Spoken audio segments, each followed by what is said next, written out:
몇 광년 떨어진 곳에 있는 은하는 찾아내지만 두 귀 사이에 존재하는 1.4kg의 물질, 뇌에 대한 미스터리는 풀지 못했다.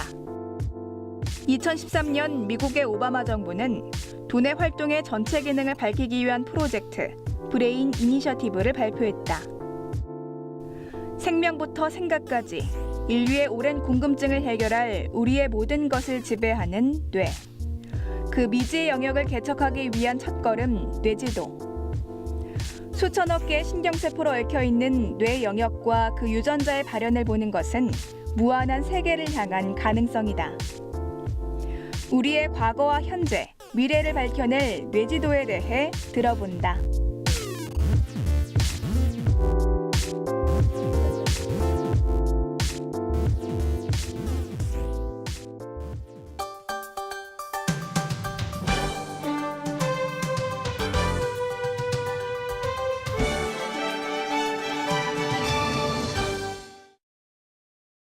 방금 소개받은 한양대학교 공과대학 생체공학과에 있는 이종민이라고 합니다.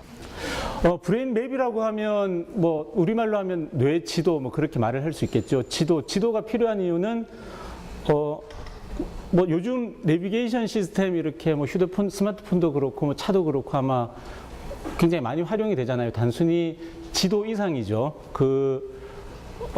굉장히 말 그대로 스마트하죠. 뭐 지도에 현재 내가 있는 위치를 기반으로 해서, 그러니까 위치 기반 서비스, 뭐 주변에 맛있는 음식점, 뭐 내 친구가 현재 있는 위치, 뭐 등등.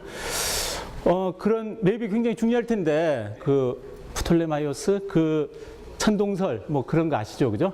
그때 기원 후 2세기경에 아마 만든 것 같은데, 보시면 이제 그 당시에 가지고 있는 지식으로는 아마 서쪽에 있는 게 유럽인 것 같고 아마 동쪽에 있는 게 그 아시아인 것 같아요. 그래서 이제 양쪽 끝은 이렇게 땅으로 막혀져 있다고 생각을 하고, 저렇게 옛날엔 세상을 저렇게 봤었는데, 이제 저런 맵이 있음으로 해서 이제 세상을 바라볼 수 있는 거잖아요. 저렇게 세상을 바라볼 수 있는데, 요즘은 조금 전에 말씀드린 것처럼 저는 구글맵 좋아하는데, 보시면 구글맵 전체 사진 찍어놓고 전체 맵을 띄워놓고 예를 들면 뭐 이렇게 줌인을 해서 들어가면은 우리나라, 뭐 서울, 그 다음에 한양대학교. 그래서 거기서 다시 이렇게 인공위성 사진을 클릭을 해보면은 저렇게 지금 여러분들이 있는 위치가 저기 있습니다. 저기 한양대학교 저기 이 건물을 찾을 수 있거든요. 조금 더 나아가면은 이렇게 스트릿뷰라 그래서 이렇게 실제로 그 사진도 볼 수 있고, 저런 식의 맵이 이제 굉장히 도움이 많이 되는 것 같은데, 뇌도 어떤 저런 맵을 가지고 있으면 뇌를 연구하고 이해하는데 굉장히 중요한 어떤 그런 중요한 어떤 그런 사용할 수 있는 도구가 되지 않겠냐 하는 게 이제 기본적인 생각일 겁니다. 근데 저 뇌에서도 뭐 자세하게 뭐 하나하나 설명을 드릴 건 아닌데, 영역별로 어떤 특정한 기능을 담당하는, 사람의 어떤 시각을 담당하는 영역, 어떤 청각을 담당하는 영역, 혹은 어떤 사람의 감정과 관련되어 있는 부분, 혹은 어떤 이성적인 사고를 하는 부분 등등 해서 여러 가지 어떤 그런 기능들이 어떤 부분이 중추적으로 그런 기능을 담당한다고 하는 그런 것들이 많은 연구를 통해서 이제 알려져 있습니다. 그래서 크게는 어떤 저런 뇌가 어떤 수행하는 기능들이 국소화되어져서 중추적인 역할을 담당한다고 생각을 하니까 이제 저런 위치를 좀 확실하게 알고 싶은 거죠. 이게 첫 번째 생각할 수 있는 부분이고, 성인 뇌가 대충 한 1400cc? 그러니까 1.5리터 정도 된다고 생각을 하죠. 신생아는 한 400g 정도 되는 것 같아요. 전체 몸무게 한 2%밖에 안 되지만 에너지는 거의 사람이 흡수하는 에너지의 한 20% 그렇게 쓴 모양이에요. 그러면 여러분들 저기 다이어트 하는데 가장 좋은 방법은 공부를 열심히 하면 됩니다. 머리를 열심히 쓰시면 돼요. 저런 어떤 이제 한 1,400g 정도 되는 뇌가 어떻게 이루어져 있냐면 여러 가지 요소들이 있는데, 그 중에 가장 핵심적인 요소는 그러니까 뉴런이라고 말하는 신경세포인 것 같아요. 신경세포는 생긴 건 저렇게 이제 셀바디라고 말하는 저런 소마라고 말하는 저런 이제 핵이 있고, 그것들이 엑손이라는 어떤 저런 도선을 통해서 다른 신경세포들과 연결이 되어 있는 저런 형태인데, 대충 저런 신경세포 셀바디라고 되어 있는 저런 하나가 한 4에서 100 마이크로미터 정도가 됩니다. 그 정도가 되고 총 11선계면 1000억 개죠. 1000억 개. 이렇게 사람이 손으로 일일이 헤아릴 수 없을 정도로 이제 많은 그런 것들이 있습니다. 사람 머리에 뉴런이 그러니까 존재하고 그게 물론 이제 뉴런을 지지하는 구조물이라든지 다른 여러 가지 부분들이 있지만 가장 이제 핵심적인 요소는 그런 신경세포 뉴런이라고 할 수가 있고 그런 뉴런들이 단순하게 존재하는 게 아니고 우리가 보는 어떤 그런 인터넷 같은 것들 그러니까 뉴런과 뉴런들이 이렇게 연결이 되어져 있습니다. 연결이 되어져 있는데 뉴런이 그 1000억 개가 존재하고 만일에 모든 뉴런이 나머지 모든 뉴런으로 다 연결이 되어져 있으면 여기 고등학생분들 그런 계산하죠. 조합으로 생각해 보시면 1000억 곱하기 1000억 마이너스 1 나누기 2한근만큼의 선이 필요하잖아요. 그죠? 근데 생각을 한번 해보시면 그 선이 다 존재를 한다고 생각을 하면 이렇게 소위 말해서 배보다 배꼽이 더 큰 뉴런들이 만일에 요만큼 있다 그러면은 선은 아마 이만큼 존재해야 될 거예요.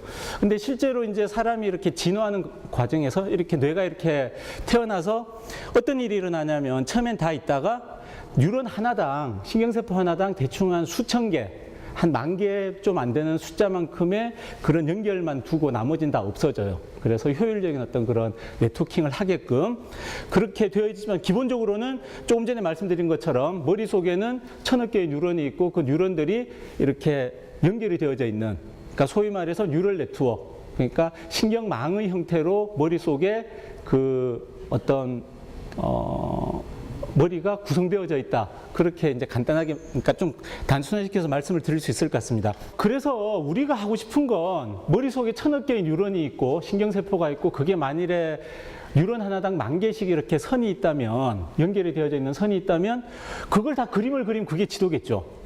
그죠? 그러니까 그러니까 여러분들 상상하기 좀 힘들지 모르겠지만 예를 들어 공간에 1000억 개의 어떤 그런 점을 찍어 놓고 그 다음에 1000억 개를 이렇게 다 이어주는 선을 우리가 완벽하게 그릴 수 있으면 그게 하나의 큰 지도일 거잖아요. 그죠?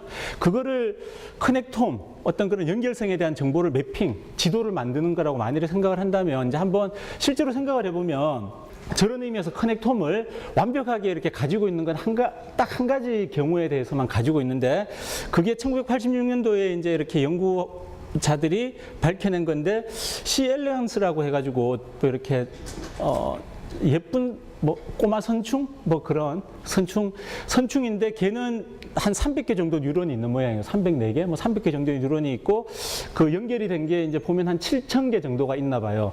그래서 3,000개, 그러니까 300개의 뉴런을 공간에 뿌려놓고 그래서 7,000개의 그런 연결을 다 이렇게 이건 연구를 통해서 이렇게 밝혀냈거든요. 그래서 이거는 그거에 대한 어떤 모식도이고 저렇게 할 수 있는데 사람 커넥톰 그러니까 아까 왜 그 1000억 개 곱하기 뭐 한 10의 3성, 4성 정도를 하면 그 정도 되는 규모라고 생각을 한번 해보세요.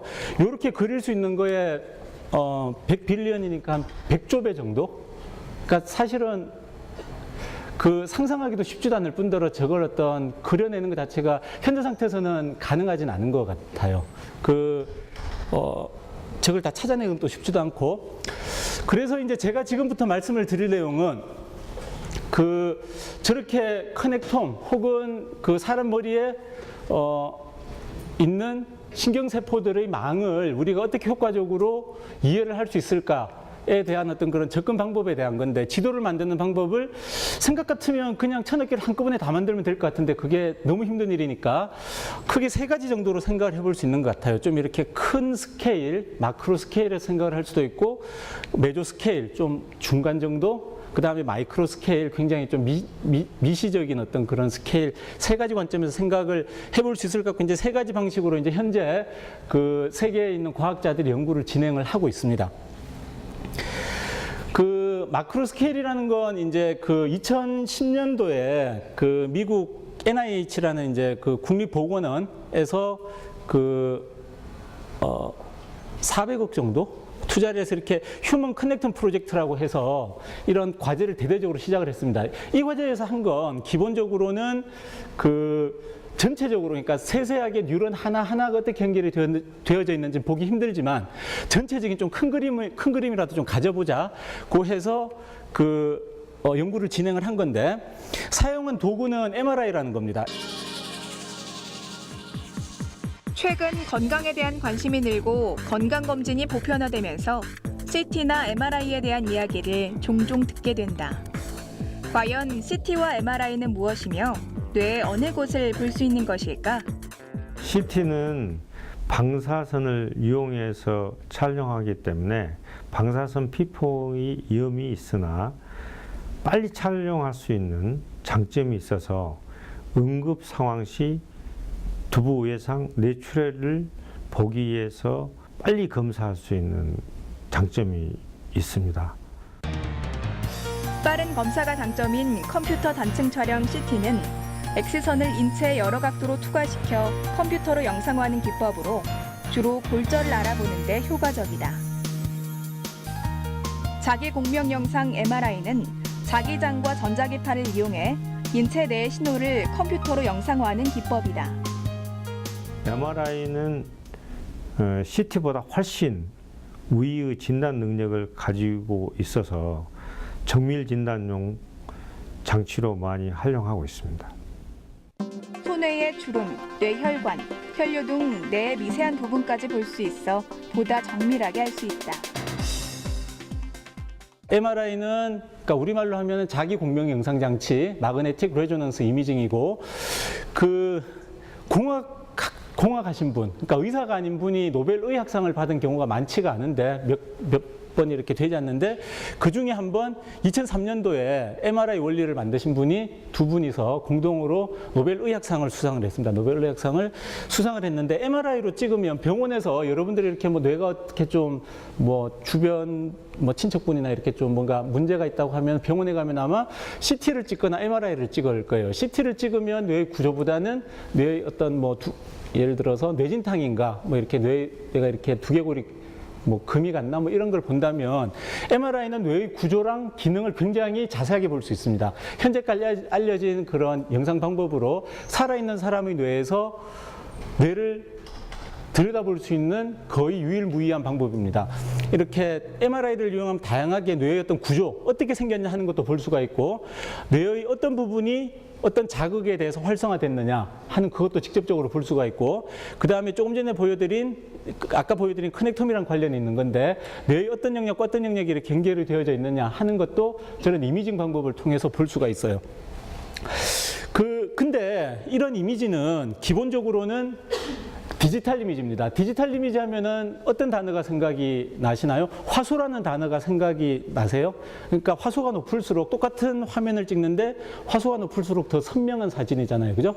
화소가 높다는 말의 의미는 그 한 점을 이루는 이게 사이즈가 크기가 작으면 작을수록 더 선명한 거일 텐데 뇌의 전체를 이렇게 볼 수 있다는 그런 장점이 있습니다. 그렇게 해서 이게 그 조금 전에 보여드린 그런 MRI라는 영상 기법을 이용해서 실제로 살아있는 사람의 뇌를 촬영을 하고 촬영한 뇌에서 뇌에서 그런 연결성들이 어떻게 존재를 하는지 하는 것들을 이렇게 시각화시켜서 이렇게 볼 수 있는 이 정도 단계까지는 기술이 와 있습니다. 아까 제가 뇌가 이렇게 이제 영역마다 이렇게 다른 기능을 수행한다고 이렇게 말씀을 드렸잖아요. 그래서 뇌가 이렇게 만일에 다르게 연결이 되어져 있는 이런 것들에 대한 어떤 맵, 지도 이런 것들을 우리가 가질 수 있으면 이런 것들을 이용을 해서 어떻게 연결이 되어져 있는 어떤 영역과 어떤 영역이 연결이 되어져 있는 이런 것들을 알 수가 있겠죠. 그죠? 그래서 뇌를 우리가 이해를 할 때 예를 들어 어떤 특정한 질환, 예를 들어 치매 환자 같으면 아까 그 강연에서도 좀 그 이야기가 나왔었는데 치매 환자 같으면 예를 들어서 해마라고 알려진 히포캠푸스라고 알려져 있는 그런 영역이 굉장히 많이 감소를 하고 그런 게 이제 뭐 크게 문제가 될 거다 이렇게 생각을 하거든요. 근데 우리가 질환 전체를 놓고 생각을 하면 아주 특정한 영역의 한 부분의 변화가 전체 질환을 과연 다 설명을 할 수 있을까 이렇게 생각을 해볼 수 있겠죠. 그죠? 그래서 최근 들어서는 많은 연구자들이 뇌를 이해를 할 때 특정한 부분의 국소적인 변화가 아니고 뇌가 연결이 되어져 있는 어떤 연결성에 있어서 어떤 변화가 생겼을까 하는 것들에 조금 더 많은 관심을 가지면서 이렇게 연구를 진행을 하고 있거든요. 그런 연구를 진행을 하는 데 있어서 이제 이런 어떤 사람의 뇌가 어떻게 연결이 되어져 있고 어떻게 이루어져 있는지를 우리가 이렇게 저런 지도를 가질 수 있으면 한 사람 한 사람마다 그 변화가 어떻게 생겼는지 하는 것들을 우리가 이렇게 찾아낼 수 있겠죠. 그죠? 그 다음에 정량적으로 분석도 할 수 있을 거고. 쥐의 뇌에서 뭐 재밌는 방법인데 나중에 여러분들이 이렇게 과학이나 이런 거에 관심 있는 분들은 나중에 한번 찾아보세요. 요거를 결과를 하나 얻기 위해서 쥐의 뇌가 굉장히 작을 거 아니에요, 그죠? 굉장히 작은데 그 작은 뇌를 500개 이상의 조각을 냈어요. 500개 이상의 조각을 내서 그 조각 하나하나마다 이렇게 형광물질을 투여를 하고 각각에 대해서 이미지를 만들고 그거를 이렇게 합성을 한 거거든요. 그러니까 요 이미지 하나가 나오는데, 그러니까 쥐가 최소한 500마리 이상은 희생을 한 거예요. 이 영상을 만들기 위해서. 그렇게 해서 이제 저렇게 이제 실제로 사람의 뇌에서는 할 수는 없지만 우선 동물의 뇌에서 해볼 수 있는 것 중에서 굉장히 좀 더 자세한 걸 볼 수 있고, 근데 처음 이야기로 되돌아가면 실제로 우리가 뇌의 어떤 그런 맵을 가지고 싶다는 말은 사람 머리에 존재하는 1000억 개의 신경세포와 그 1000억 개의 신경세포가 나머지 신경세포들로 어떻게 연결이 되는지 하는 걸 아는 게 궁극적인 거잖아요. 그죠? 그게 궁극적이어서 실제로 그런 거를 연구를 하는 사람들도 있습니다.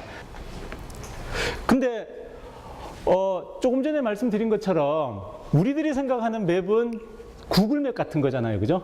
그러니까 이렇게 뭐가 하나로 다 통합이 되어져 있고, 이렇게 줌인을 쭉 해서 들어가면은 굉장히 자세한 것도 보고, 전체적으로 보고 싶으면은 쭉 빠져나오면 전체 그림도 보이고 하는 그런 걸 얻고 싶은 거잖아요. 그죠? 근데 현재 우리가 가지고 있는 테크닉으로는, 어떤 공학적인 기술로는 그렇게 맵을 만들 수는 없어요. 그래서 아직까지는 따로따로 어떤 살아있는 사람 머리에서, 살아있는 사람에게서 뇌의 어떤 그런 구조적, 기능적인 어떤 그런 변화를 관찰하기 위해서 사람에게 위해가 되지 않는, 해가 가지 않는 방법으로 측정할 수 있는 방법이 있는가 하면 동물 실험 같은 거를 해서 동물에서 이렇게 볼 수 있는 방법이 있고, 혹은 그 실험실 수준에서, 세포 수준에서 이렇게 연구를 할 수 있는 그런 방법들이 현재는 따로 존재를 하거든요. 그것들을 통합을 하고 싶은 게 앞으로 하고 싶은 거예요. 그래서 오늘 제가 강연, 제 발표의 주제가 대항해 시대의 서막, 브레인맵이라고 말씀을 드린 게, 기존에 그러면 이런 연구를 전혀 하지 않았냐 하면 연구를 계속하고 있었거든요. 저도 이런 분야에 10년 넘게 연구를 해왔고, 근데 기존에 하던 거에 굳이 왜 지금 서막이라는 대항해 시대, 서막 이런 단어를, 이름을 붙이냐 하면 따로따로 보는 거 뭔가 부족하다 이거예요. 뭔가 좀 더 완성되고 통합된 형태의 어떤 그런 결과를 보고 싶다 하는 거거든요. 그렇게 하려면 어떻게 해야 될까 생각을 해보시면, 그러니까 기본적으로는 이런 연구를 하는 거는 융합학문이다 이거죠. 뇌의 정보를 알기 위해서 만드는 뇌지도. 지도에도 여러 종류가 있듯이 다양한 기능을 하는 뇌 역시 작은 단위부터 전체 영역을 나타낸 여러 종류의 뇌지도를 필요로 한다. 하지만 현재 우리가 알고 있는 뇌의 정보는 턱없이 부족한 수준이다. 과학기술의 눈부신 발전에도 불구하고 우리는 왜 뇌를 정복하지 못한 것일까? 사실은 공학이라는 건 사람한테 필요한 뭐를 만드는 건 다 공학이잖아요. 그러니까 뇌의 정보를 알아내려면 아까 좀 말씀드린 것처럼 그런 기술을 개발하는 데 공학적 도움이 필요하죠. 그러니까 알아내는 기술을 만드는 것도 공학이고, 알아낸 기술을 적용해서 뭘 하려고 하는 것도 공학이잖아요. 모든 길을 다녀봐야 지도를 만들 수 있는 것처럼 여러 기술을 모으고 모으면 기술이 만들어진다. 뇌지도는 융합을 통해 완성될 것이다. 실험실에서 이렇게 세포만 현미경으로 세포만 관찰하는 사람들만으로도 이런 연구를 못하고, 이렇게 동물 실험을 하는 사람들만으로도 이런 연구를 못하고, 그 병원에서 MRI를 찍는 사람들만으로도 이런 연구를 못하는 거거든요. 그러니까 그 모든 사람들이 이렇게 같이 모여서 서로 자기가 가지고 있는 정보를 공유를 하고, 그런 가지고 있는 식을 공유를 해야지만 할 수 있는 겁니다. 자기 혼자해서 뇌를 이해하는 모든 문제를 자기가 풀 수는 없어요. 수학자도 필요하고, 공학자도 필요하고, 의학자도 필요하고, 실험하는 사람도 필요하고, 모든 사람들이 다 필요하거든요. 그러니까 나는 뇌에 관심이 있어, 사람의 뇌에 관심이 있어라고 생각을 한 학생들이 있다면, 자기가 뇌에 관한 연구를 한다는 말의 의미가 구체적으로 생각을 해보면 훨씬 더 좀 이렇게 폭넓게 굉장히 다양한 분야들이 있을 수 있습니다. 그래서 오바마 대통령이 1000억이라는 돈을 의회 승인을 받으면서 가장 강조했던 이야기가, 이게 단순히 그냥 흥미로운 흥미거리가 아니고, 이게 미국의 어떤 차세대 다음 어떤 기술과 산업을 일으킬 거다. 그거에 대한, 그러니까 수십 배, 수백 배였던 그런 그 성과물을 가지고, 경제적인 그런 과학적인 성과물을 가지고 이렇게 돌아올 거다라고 생각을 한다고 그렇게 이야기를 했거든요. 그래서 뇌과학 관련돼서 단순하게 현재 상태에서 그냥 이렇게 나는 뇌에 관심 있다고 말을 하면 난 굉장히 이렇게 순수한 어떤 그런 과학자야. 그래서 난 순수한 과학이 관심 있어서 뇌에 관심 있어 라고 생각을 하실 수도 있겠지만 조금 더 넓게 생각을 하면 멀지 않은 시대에 뇌와 관련된 굉장히 다양한 어떤 과학적이고 산업적인 그런 분야들이 계속 생겨날 거라고 생각을 합니다. 그래서 좀 더 그런 나는 별로 뭐 그런 순수한 같은 건 관심이 없어라고 혹시나 생각하는 학생들이 있다면 조금 다른 관점에서 뇌과학을 바라보시는 것도 좋을 것 같습니다. 제 발표는 여기서 마치는 걸로 하겠습니다.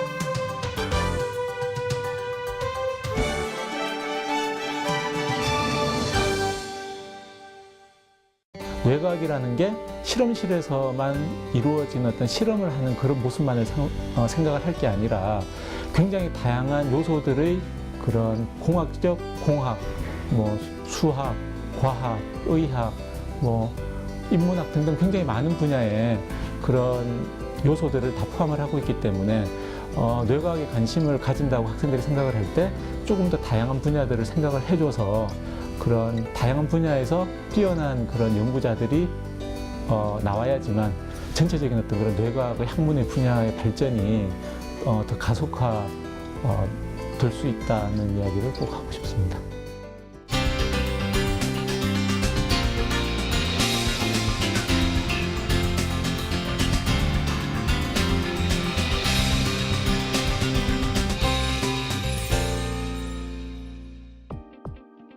치매, 파킨슨병, 뇌졸중, 우울증.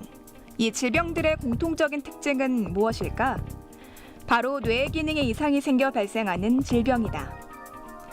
하지만 그 정확한 원인도 치료법도 모른 채 현대인의 뇌질환 유병률은 갈수록 높아지고 있다. 한국인 사망 원인 2, 3위를 다투는 뇌혈관 질환, 고령화에 따른 치매 인구 증가, 이외에도 환경오염, 생활 환경 변화에 따른 다양한 뇌질환. 우리가 뇌를 알아야 하는 가장 시급한 이유이다. 현재 우리의 뇌질환 치료 기술이 어디까지 왔는지 알아보고 미래 뇌과학 기술의 전망에 대해 들어본다.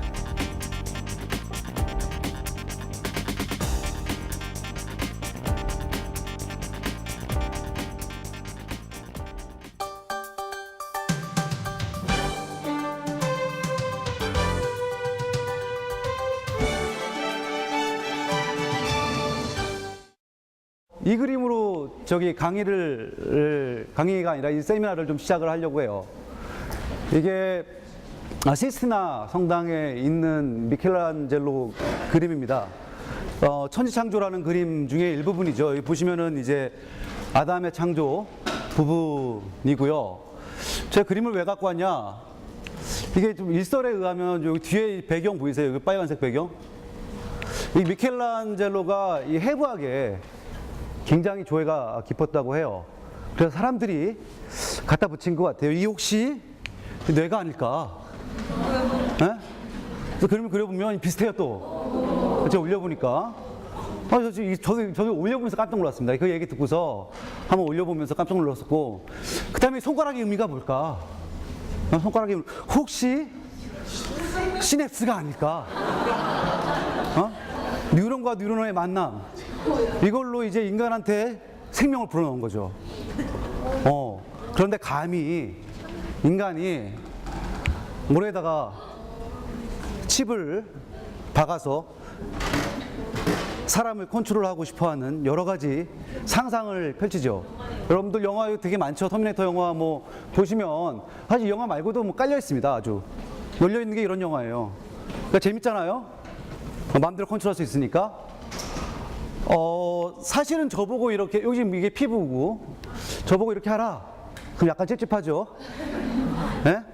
별로 이렇게 하고 싶은 생각은 별로 안 듭니다. 지금 제가 오늘 강의할 내용 중에 하나는 뇌조절에 관련된 얘기예요. 뭐 뒤에 가서 나중에 말씀드리겠지만 우선은 이제 정의부터 가고요. 지금 뇌조절 기술들이 어떤 기술들이 있는지 살펴보도록 하겠습니다. 정의를 지금 보시면 뉴로, 이게 뭐 신경이라는 뜻이죠. 모듈레이션, 조절이라는 뜻이고, 뉴로 모듈레이션이라는 터미놀로지가 이제 제일 많이 쓰이고 있고요. 정의를 보면 어떤 심텀이나 어떤 증상이나 아니면 기능들 이런 것들을 복원할 수 있는 최신 의료 기술들로 이루어져 있어요. 그러면 이제 하나씩 들어가면서 어떤 것이 뉴로 모듈레이션인가에 대해서 얘기를 드릴까 해요. 뭐 약 일반적으로 아까 보셨다시피 우울증, 프로작이라는 약 먹고 세로토닌이라는 뉴로트랜스미터를 신경전달 물질을 좀 더 이렇게 분비시키기 위해서 프로작이라는 약을 먹죠. 뭐 질환마다 우리가 지금 보통 보면 병원 가면 다 약을 주고 있고 굉장히 많이 사용이 되고 있습니다. 아까 이제 나왔던 것 중에 하나요. 파킨슨병. 그런 것들이 사실은 아까 움직임. 그러니까 퇴행성 뇌질환은 두 가지로 나눠집니다. 크게. 하나는 움직임을 잘 못하게 되는 경우하고요. 기억을 못하게 되는 경우. 이쪽은 치매라고 하고 이쪽은 이제 그 파킨슨병이나 다른 질환으로 가는 거죠. 그런 것들을 쓰는 것 중에 움직임에 관련된 신경전달 물질은 도파민이라는 것이 있어요. 예. 그것들이 없어지면 여기서 보시면은 베이절 갱글리아라는 에어리어인데요. 거기가 움직임을 컨트롤해주는 가장 그 중요한 역할을 하는 영역이고요. 거기서 주로 이제 그 흑질에서 주로 도파민이 나와서 움직임을 보통 컨트롤합니다. 근데 나이가 들면 왠지 모르게 이 부분이 조금 망가지는 거예요. 그럼 도파민이 안 나오겠죠. 그러니까 이제 걸음걸이가 굉장히 슬로우해지고 그런 현상을 보이는 겁니다. 뭐 하면 되겠어요? 약 주면 되죠.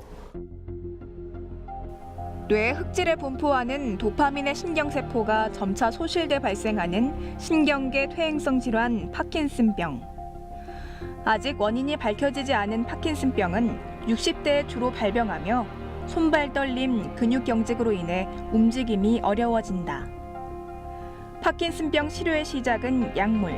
그 중에서도 대표적인 치료제 엘도파는 뇌 속에 부족해진 도파민을 보충해준다. 우리가 머리 안에, 뇌 안에 있는 도파민이라는 것은 약을 넣는다고 해서 도파민이 바로 들어가지를 않아요. 그렇기 때문에 도파민 분비를 유도시키는 우리의 약들이 여러 가지 있게 되는데, 그런 엘도파라고 하는 좀 그 분해되면 들어갈 수 있는 도파민 분해산물이 있고요. 아니면 도파민 자체 비슷하게 생겨서 도파민 비슷한 효과를 내는 약들이 있습니다. 하지만 약물 복용도 환자에 따라 효과가 다르고, 또 처음에는 약의 효과가 좋아도 몇 년간 복용하면 내성이 생긴다. 도파민 만들어지는 거의 전 단계를 보면 엘도파라는 게 있어요. 그 약을 주면 돼요. 그래서 그 약을 주면 어떻게 돼요? 치료가 되죠.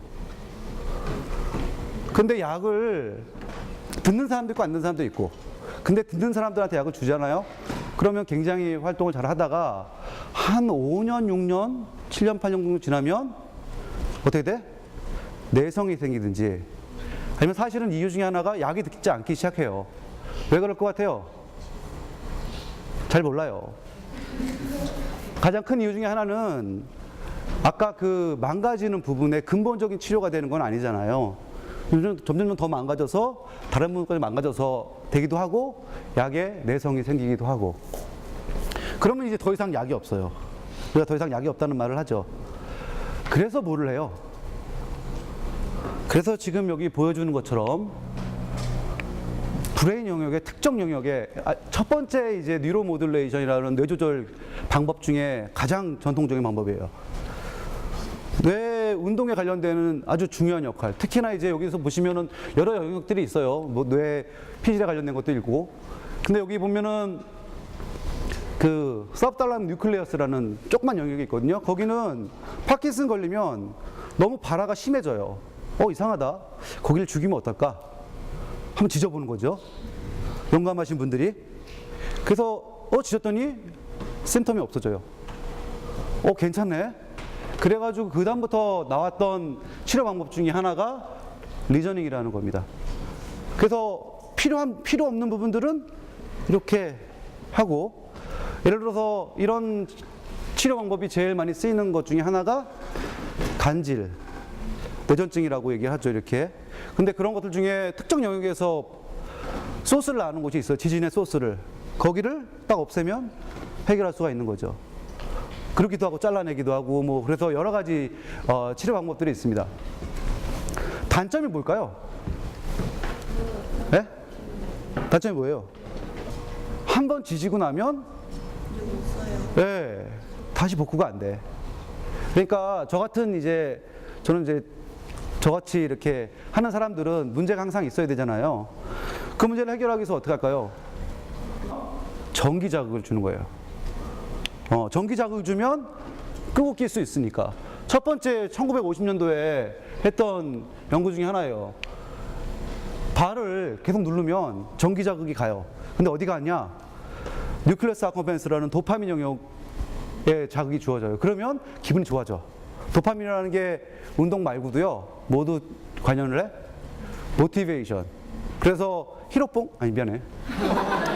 마약을 이렇게 하면, 마약을 딱 하면 도파민 릴리즈가 굉장히 많습니다. 이게 지금 거기 부분에다가 도파민 나오게 해주는 거예요. 그럼 어떻게 되겠어? 재밌네? 괜찮네? 느낌 좋아? 계속 이렇게. 진짜로 이런 스터디들이 처음에 이렇게 됐다가 사실은 이제 뉴로 자극 주는 게 어떤 역할을 하는지에 대한 첫 번째 연구 중에 하나예요. 지금은 그렇게 안 되겠죠. 사람한테도 지금 아까 보시면 쓰고 있는데, 여기 보시면은 뭐 써요? 여기다가 이제 박는 거죠. 이런 전극을 뇌에다가 박아서 온오프를 시킬 수 있을까? 어떻게 하면 온이 되고 오프 시킬 수 있을까? 그다음에 자극기가 들어가야 되겠죠? 네. 그래서 전체적인 이제 시스템을 보면 보통은 아까 그 STN이라는 서브타람 뉴클레스라는 곳에다가 전극을 심고 자극을 주는 거예요. 여기서 주는 거죠. 간단하게 만들 수 있겠죠. 뭐 건전지 넣고 이렇게 돌려주면 돼요. 그래서 프리퀀시를 쭉 주면 자극이 줘서 치료가 되는 그런 기술입니다. 이거는 네, 기술이에요.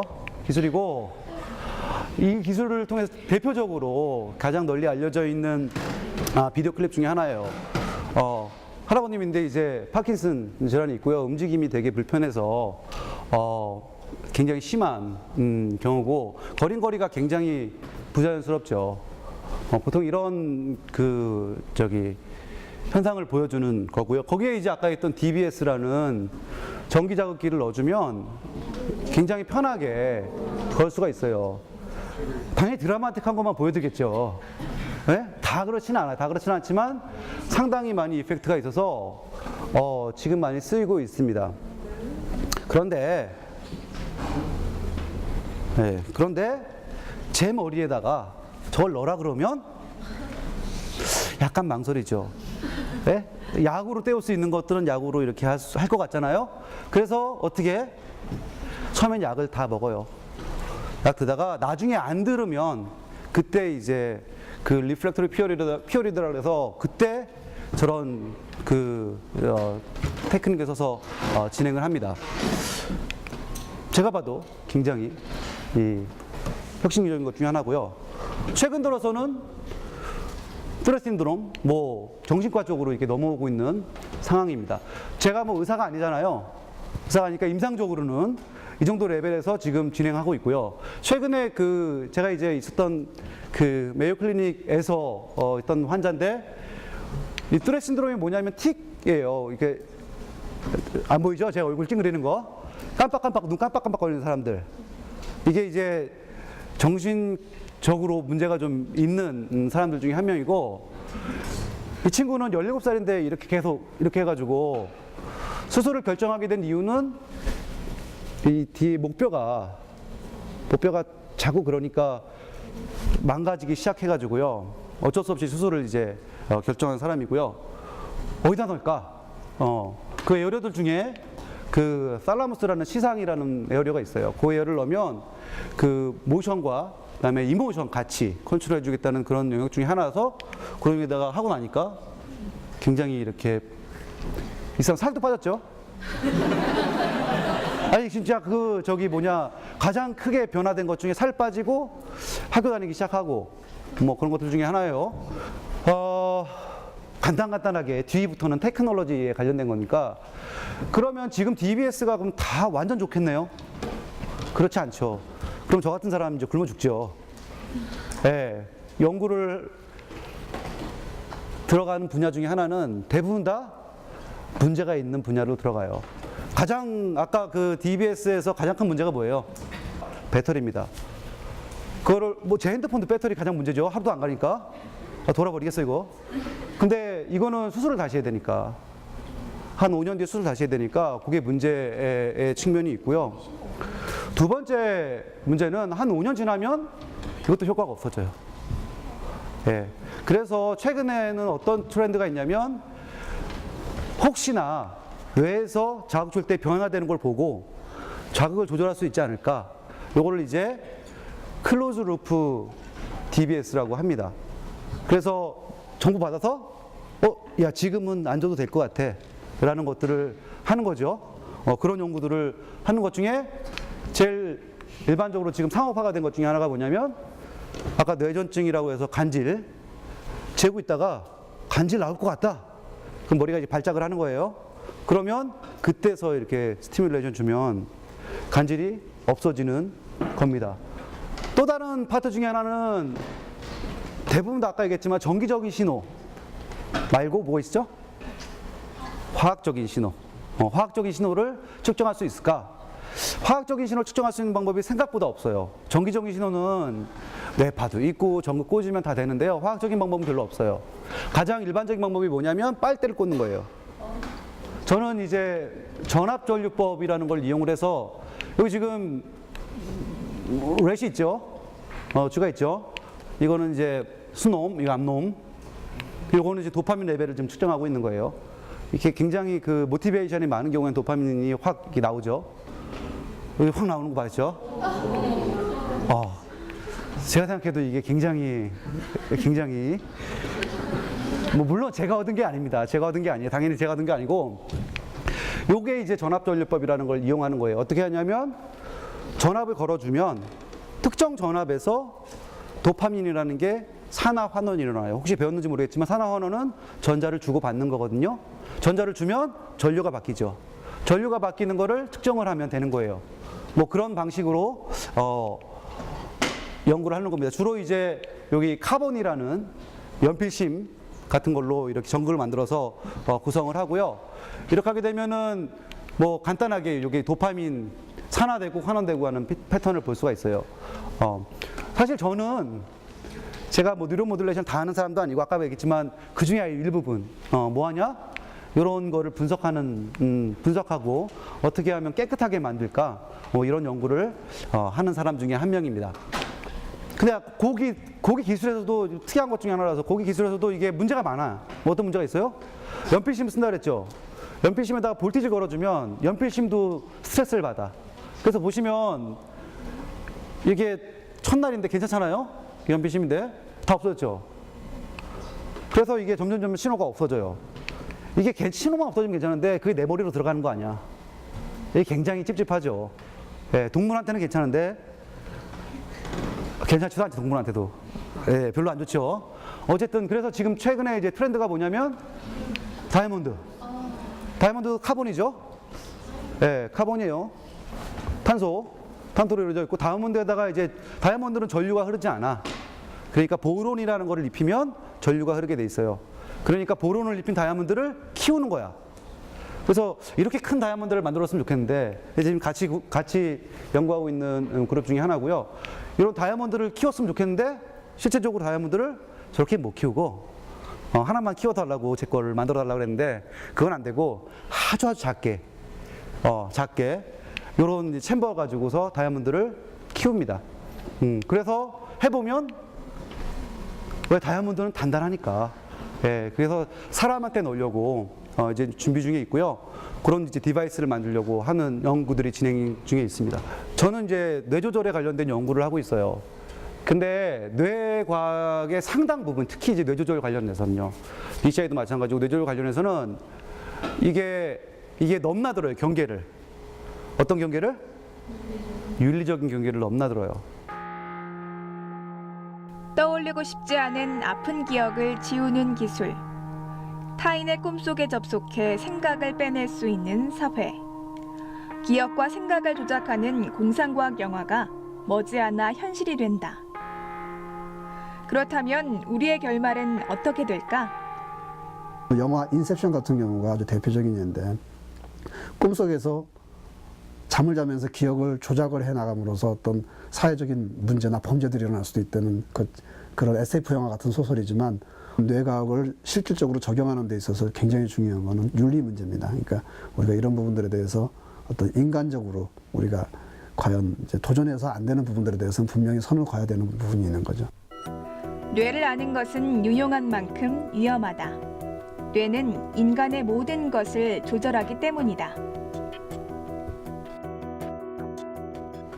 그래서 자기가 여기 뭐 여러 사람들이 있을 것 같아요. 자기가 어떤 연구를 하고 있는지를 파악을 하고 혹시 잘못된 길로 가고 있지 않은지 저도 조심하면서 연구를 하고 있고요. 이거를 사실은 오늘 강연에서는 쉐어를 하고 싶었습니다.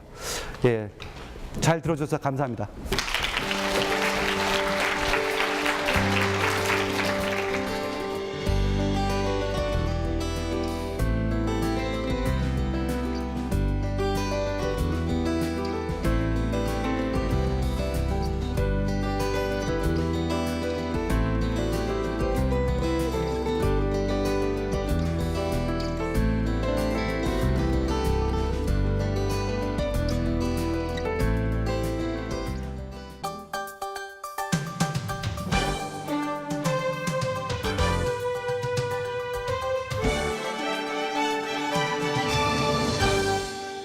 사실은 어떤 연구들도 마찬가지인데 특히 뇌에 관련돼서는 조금만 목적을 잘못 두면 잘못된 그 연구를 할 수가 있는 거거든요. 그런 것들에 대한 가장 중요한 요소 중에 하나가 윤리라는 것 같아요. 그래서 뇌 조절 자체가 여러 가지 기술들이 뇌질환을 치료하기 위해서 적용되지만 기본적으로 그 밑바탕에는 윤리라는 걸 가지고서 연구가 진행되고 관심을 가졌으면 하는 바람이 있습니다. 이번 강연을 통해서요.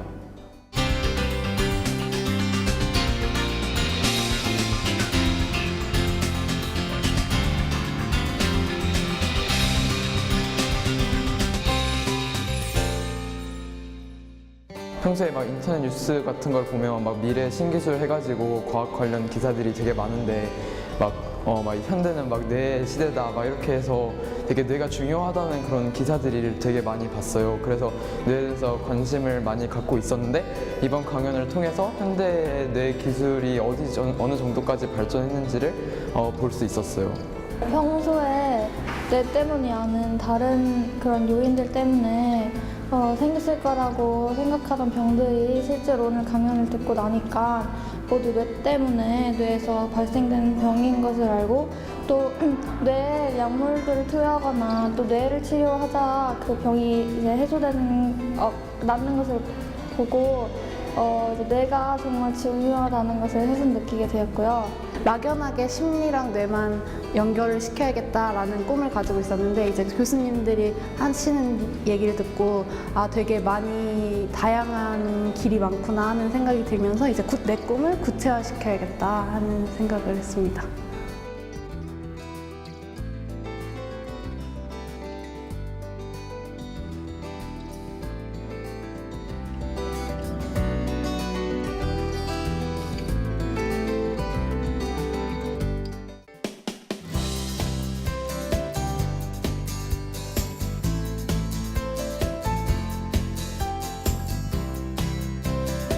대학이 절대절명의 시간인데 변할 필요가 있겠다.